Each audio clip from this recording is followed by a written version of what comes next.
नमस्कार दोस्तों। क्या आज के भारत के युवाओं के अंदर जुनून है जैसा कभी भगत सिंह के अंदर हुआ करता था। एक 23 साल का लड़का जिसको मौत का भी डर नहीं था, जिसका केवल एक ही सपना था, आज़ाद भारत। आज मैं आपको एक स्टोरी नहीं सुनाने वाला। आज मैं आप लोगों को वही आग फील कराना चाहता हूँ जो कभी भगत सिंह के अंदर हुआ करती थी।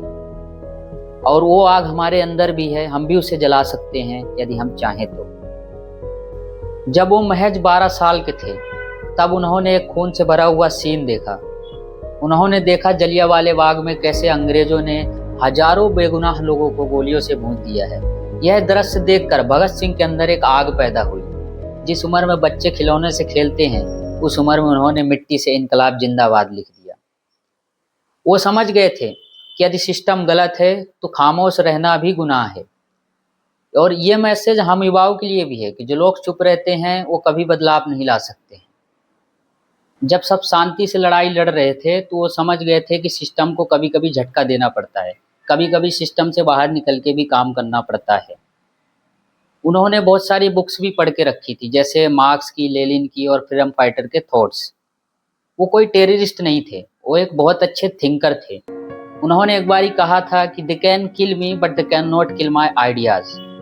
अब सोचो जरा कि हम लोग एक छोटे से फेलियर से अपना मोटिवेशन खो देते हैं। बहुत सारे बच्चे गवर्नमेंट एग्जाम के प्रिपरेशन कर रहे होते हैं और उसको क्लियर नहीं कर पाते हैं तो सुसाइड अटेम्प्ट कर लेते हैं। लेकिन एक 23 साल का बच्चा क्या कह रहा है कि आप मुझे मार सकते हो पर आप मेरे आइडियाज को नहीं मान सकते। सोचो कितनी बड़ी बात कही है भगत सिंह जी ने।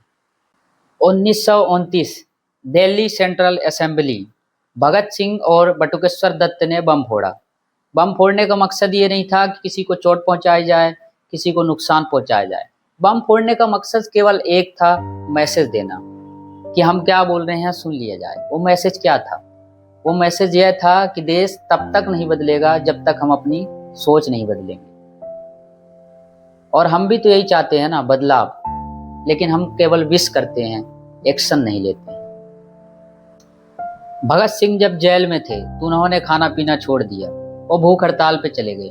उनकी डिमांड सिर्फ इतनी थी कि जो हमारे फ्रीडम फाइटर्स है उनको भी इंसान की तरह ट्रीट किया जाए। एक तरफ अंग्रेज उनको तोड़ने की कोशिश कर रहे थे, दूसरी तरफ वो जेल में पढ़ रहे थे, लिख रहे थे और दूसरे लोगों को मोटिवेट कर रहे थे। एक लेटर में उन्होंने लिखा, the aim of the life is not to live long but to live with purpose. हम कितना लंबा जीते हैं यह मायने नहीं रखता, हम किस मकसद से जीते हैं यह मायने रखता है। 23 मार्च 1931 भगत सिंह, सुखदेव, राजगुरु को जब फांसी दी जा रही थी तो वो लोग मुस्कुरा रहे थे और उनको मुस्कुराता हुआ देखकर लोग सोच रहे थे कि ये डर क्यों नहीं रहे। उनको मौत का डर नहीं था क्योंकि उनके लिए वो अंत नहीं था।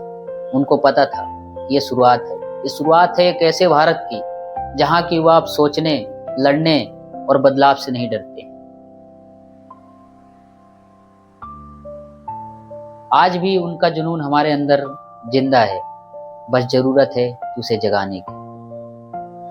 भगत सिंह ने देश के लिए जान दी, आप अपने गोल्स के लिए एक्शन। भगत सिंह ने भारत के आजाद कराने के लिए लड़ाई लड़ी, आप अपने गोल्स के लिए लड़ाई लड़ी। आज एक प्रॉमिस करो कि आप अपने जीवन में कुछ ना कुछ जरूर ऐसा करेंगे जिससे भगत सिंह जैसे सुपर हीरोज को आप पर प्राउड फील हो। क्योंकि रेवोल्यूशन सिर्फ सिस्टम में नहीं होता, रेवोल्यूशन सोच में होता है। ठीक है, मिलते हैं किसी नई वीडियो में, तब तक के लिए इजाज़त दीजिए। सीखते रहिए, कुछ नया करते रहिए। जय हिंद, जय भारत, इनकलाब जिंदाबाद।